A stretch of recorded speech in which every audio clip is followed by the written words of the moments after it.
ಇವತ್ತಿನ ಈ ಕಾರ್ಯಕ್ರಮ ಅಂದರೆ ನಮ್ಮ ತಾಲೂಕಲ್ಲಿ ಏನು ಉಳುಮೆ ಮಾಡೋ ರೈತರಿಗೆ 40-50 ವರ್ಷದಿಂದ ಉಳುಮೆ ಮಾಡ್ತಾ ಇದ್ದಾರೆ. ಅವರಿಗೆ ಸಾಗುವಳಿ ಚೀಟಿ ಕೊಳ್ಳಿಲ್ಲ, ಅವ್ರಿಗೆ ಸಾಗುವಳಿ ಚೀಟಿ ಕೊಡಬೇಕು. ಮತ್ತು ಅದೇ ರೀತಿ ಇಷ್ಟು ವರ್ಷದಿಂದ ನಮ್ಮ ಅಕ್ಕ ತಂಗಿಯರಿಗೆ ಏನು ಪೆನ್ಷನ್ ಬರ್ತಾಯಿತ್ತು, ಆ ಪೆನ್ಷನ್ ಈಗ ಈ ಘನ ಸರ್ಕಾರಗಳು ಕೇಂದ್ರ ಇರ್ಬೋದು ಅಥವಾ ರಾಜ್ಯ ಸರ್ಕಾರ ಏನು ಕಟ್ ಮಾಡಿದೆ ಅದನ್ನು ಈ ಕೂಡಲೇ ಅವ್ರಿಗೆ ಕೊಡಬೇಕು. ಮತ್ತು ಅದೇ ರೀತಿ ಅಂಗವಿಕಲರು ಏನಿದ್ದಾರೆ ಅವರಿಗೆ ಪೆನ್ಷನ್ ಕಟ್ ಆಗಿದೆ, ಅವ್ರಿಗೆ ಕೊಡಬೇಕು.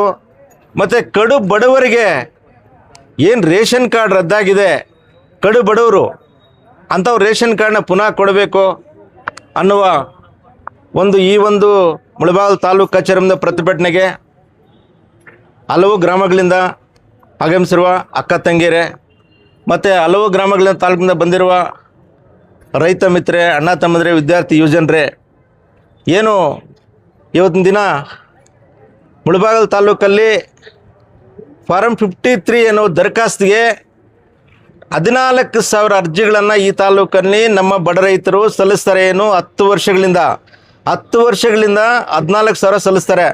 ಆದರೆ ಇವ್ರಿಗೆ ಯಾರಿಗೂ ಸಾಗುವಳಿ ಚೀಟಿ ಕೊಡೋದಿಲ್ಲ.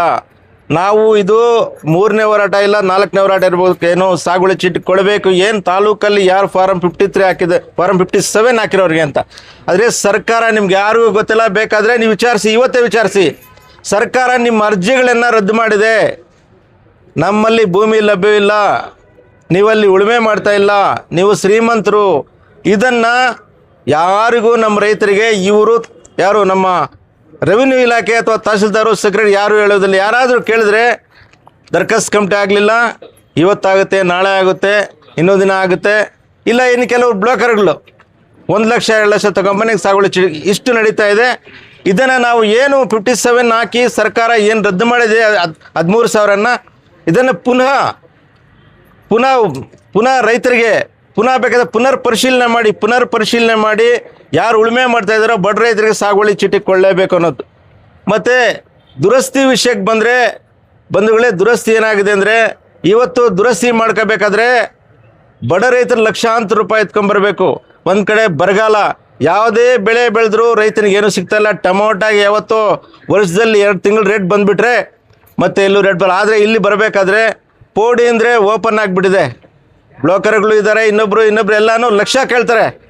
ಪೋಡಿಗಳು ಆಗ್ತಾರೆ ಅಂದರೆ ಯಾರೋ ಬೆಂಗಳೂರು ರಿಯಲ್ ಎಸ್ಟೇಟ್ ಮೂಲವ್ರು ಯಾರೋ ಏನು ಅವ್ರಿಗೆ ಜಮೀನು ಬೇಕು ಅಂಥವ್ರದ್ದು ಪೋಡಿ ಆಗುತ್ತೆ. ಆದ್ದರಿಂದ ಇನ್ನೊಂದು ತಾಲೂಕು ಆಫೀಸಿಂದ ಇನ್ನೊಂದು ಮಾಹಿತಿ ಬೆಳಗ್ಗೆ ಯಾರೋ ನಮಗೆ ಬಲ್ಲ ಮೂಲೆಗಳಿಂದ AC ಮತ್ತು ಜಿಲ್ಲಾಧಿಕಾರಿ ಕಚೇರಿ ಬಂತು. ತಾಲೂಕಲ್ಲಿ ಆಗಿರೋದು 30% ಪೋಡಿ ಅಷ್ಟೇ. ಇಲ್ಲಿಂದ ಪ್ರೋಗ್ರೆಸ್ ಆಗಿರೋದು 70% ಪ್ರೋಗ್ರೆಸ್ ಕೊಟ್ಟಿದ್ದಾರೆ. ನೀವು ಇದೆಲ್ಲ ನಮಸ್ಕಾರ ಸರ್.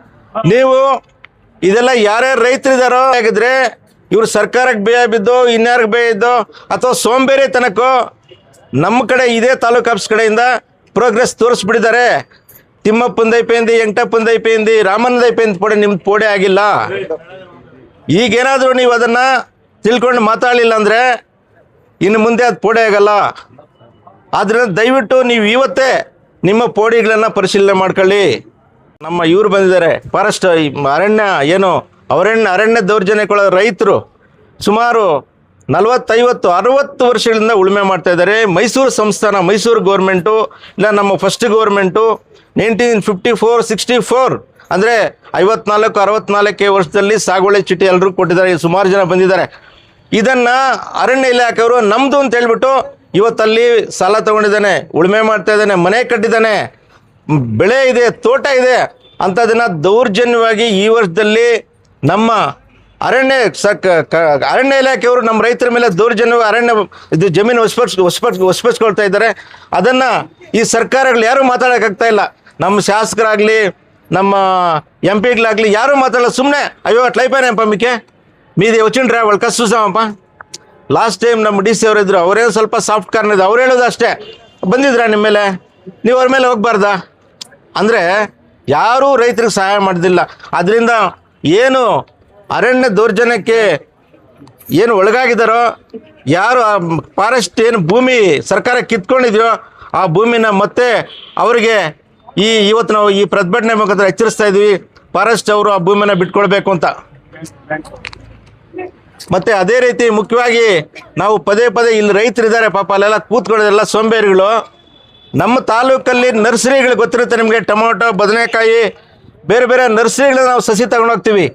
ಆ ನರ್ಸರಿಗಳಿಗೆ ನಮ್ಮ ಜಿಲ್ಲಾಧಿಕಾರಿ ಕೊಟ್ಟಿದ್ದಾರಾ, ತಾಲೂಕವ್ರು ಕೊಟ್ಟಿದ್ದಾರಾ, ಆರ್ಟಿಕಲ್ಚರ್ ಅವರು ಪರ್ಮಿಷನ್ ಕೊಟ್ಟಿದ್ದಾರಾ? ನಮ್ಮ ತಾಲೂಕಲ್ಲಿ 100 ನರ್ಸರಿಗಳಿದೆ, ಯಾರು ಎಲ್ಲೂ ಪರ್ಮಿಷನ್ ತಗೊಂಡಿಲ್ಲ. ಅವರೇನು ಅಂದರೆ ಎಲ್ಲಿಂದ ಬೀಜ ತರ್ತಾರೆ ಅಂತ ನಮ್ಗೆ ಗೊತ್ತಿಲ್ಲ, ಏನು ಗೊಬ್ಬರ ಹಾಕ್ತಾರೆ ನಮ್ಗೆ ಗೊತ್ತಿಲ್ಲ. ನಮಗೆ ಸಸಿ ಬೇಕಾದ್ರೆ ಯೂರಿಯಾ ಸ್ವಲ್ಪ ಚೆಲ್ಲಿಬಿಟ್ಟು ನಮ್ಗೆ ಕೊಟ್ಬಿಡ್ತಾರೆ, ನಾರು చూశాక బాగా తీసుకోపండప్ప ಅಂತ. మనకి ఎప్పుడు అర్థమైంది? టమాటా నాటుతాం, వంకాయలు నాటుతాం, సెంటర్లో చచ్చిపోతుంది, లేదు పంట వచ్చేలా అప్పుడు మనకి అప్పుడు అడిగితే మీ నెల బాగలేదప్ప ಅಂತ. ಆದ್ರಿಂದ ಈ ನರ್ಸರಿಗಳ ಮೇಲೆ ತೋಟಗಾರಿಕೆ ಇಲಾಖೆ ಅಥವಾ ಕೃಷಿ ಇಲಾಖೆ ಅಥವಾ ಸರ್ಕಾರ ಏನು ಕಟ್ಟುನಿಟ್ಟಾಗಿ ಇವತ್ತೇ ಕ್ರಮ ತಗೊಂಡು ತೋಟಗಾರಿಕೆ ಇಲಾಖೆ ಅಧೀನಕ್ಕೆ ಈ ನರ್ಸರಿಗಳು ಬರದೇ ಇದ್ರೆ ನಮ್ಮ ತಾಲೂಕಲ್ಲಿ ಯಾವ ರೈತರು ಉಳಿಯಲ್ಲ. ಕಳಪೆ ಬಿತ್ತನೆ ಬೀಜ, ಕಳಪೆ ನರ್ಸರಿಗಳಿಂದ ದಯವಿಟ್ಟು ತೋಟಗಾರಿಕೆ ಇಲಾಖೆಯವರು ಇಲ್ಲಿ ಬಂದಿರ್ಬೋದು, ಈಗ ಇದ್ದಾರೆ, ಅವ್ರು ಇದ್ರ ಬಗ್ಗೆ ಮಾತಾಡಬೇಕು. ಮತ್ತು ಮುಂದೆ ಈ ನರ್ಸರಿಗಳನ್ನ ಕಡಿವಾಣ ಹಾಕಿ ಇದನ್ನು ಇವ್ರ ಹತೋಟಿಗೆ ತರಬೇಕು.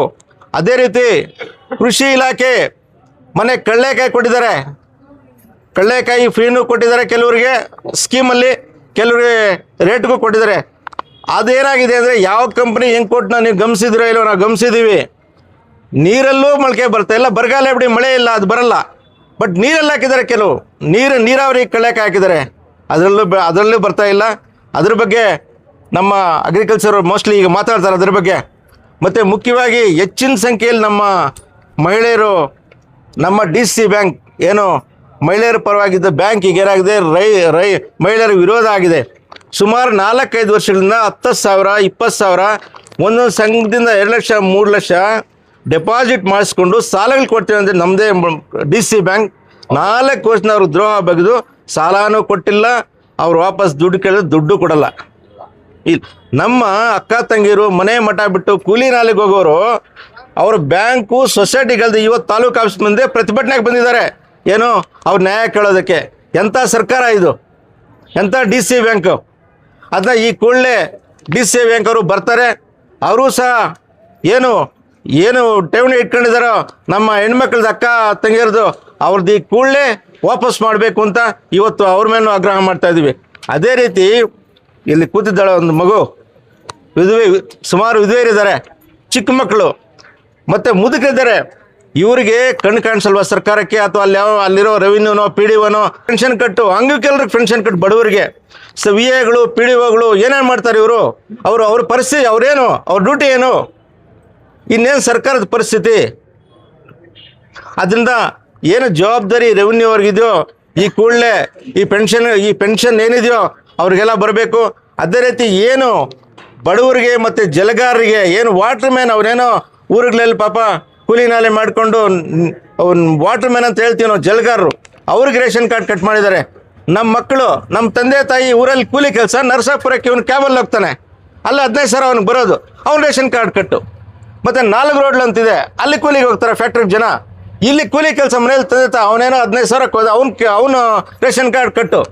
ದಯವಿಟ್ಟು ಸರ್ಕಾರಗಳು ಮತ್ತು ರೆವಿನ್ಯೂ ಇಲಾಖೆಗಳು ಇಂಥ ಏನು ಜನರಿಗೆ ಏನು ತೊಂದರೆಗಳಾಗ್ತಾ ಇದೆಯೋ ಈ ಸಮಸ್ಯೆಗಳನ್ನು ಈ ಕೂಡಲೇ ಪರಿಹಾರ ಮಾಡದೇ ಇದ್ದರೆ ನಾವು 1 ತಿಂಗಳೊಳಗೆ ಏನು ರೇಷನ್ ಕಾರ್ಡ್ ಸಮಸ್ಯೆ ಮತ್ತು ಅಂಗವಿಕಲರ ಸಮಸ್ಯೆ ಮತ್ತು ನಮ್ಮ DC ಬ್ಯಾಂಕ್ ಅವರು ಮತ್ತು ತೋಟಕ್ಕೆ 1 ತಿಂಗಳೊಳಗೆ ನಾವು ಏನೇನು ಹೇಳಿದೀವೋ ಈ ಸಮಸ್ಯೆಗಳೇನಾದರೂ ಪರಿಹಾರ ಆಗಲಿಲ್ಲ ಅಂದರೆ ಇವತ್ತು ಕಡಿಮೆ ಜನ ಇದ್ದೀವಿ, ನಾಳೆ 1ನೇ ತಾರೀಕಿನ ಸಾವಿರಾರು ಜನ ಸೇರ್ತೀವಿ.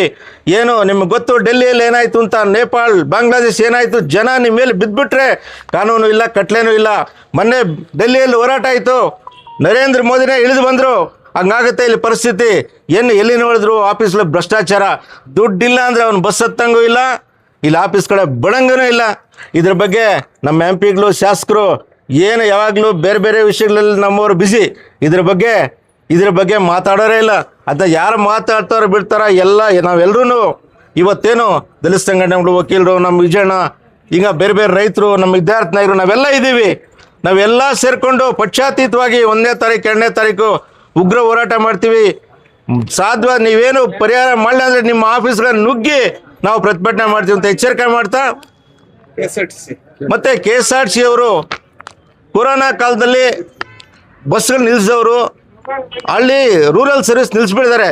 ದಯವಿಟ್ಟು ಈ ರೂರಲ್ ಸರ್ವಿಸನ್ನು ಮತ್ತೆ ಬಿಡಬೇಕು. ಹಳ್ಳಿಗಳಲ್ಲಿ ಆಲ್ಟ್ ಇತ್ತು, ಆ ಆಲ್ಟನ್ನು ಕಡಿವಾಣ ಮಾಡಿದ್ದಾರೆ. ಏನು ಬಸ್ಗಳು ಆಲ್ಟ್ ಇತ್ತೋ ಆ ಆಲ್ಟ್ ಬಸ್ಗಳನ್ನು ಮತ್ತೆ ಬಿಟ್ಟು ಜನಸಾಮಾನ್ಯರಿಗೆ, ರೈತರಿಗೆ, ಕೂಲಿಕಾರರಿಗೆ ಅನುಕೂಲ ಮಾಡಿಕೊಡ್ಬೇಕು ಅಂತ ಹೇಳ್ತಾ ಈ ಒಂದು ಪ್ರತಿಭಟನೆಗೆ ನಾನು ಭಾಗವಹಿಸಿ ನನಗೆ ಪ್ರತಿಭಟನಾ ಈ ಜನರ ಪರವಾಗಿ ಮಾತಾಡೋದಕ್ಕೆ ಅವಕಾಶ ಕೊಟ್ಟ ಎಲ್ರಿಗೂ ನಮ್ಮ ಮಿತ್ರರಾದ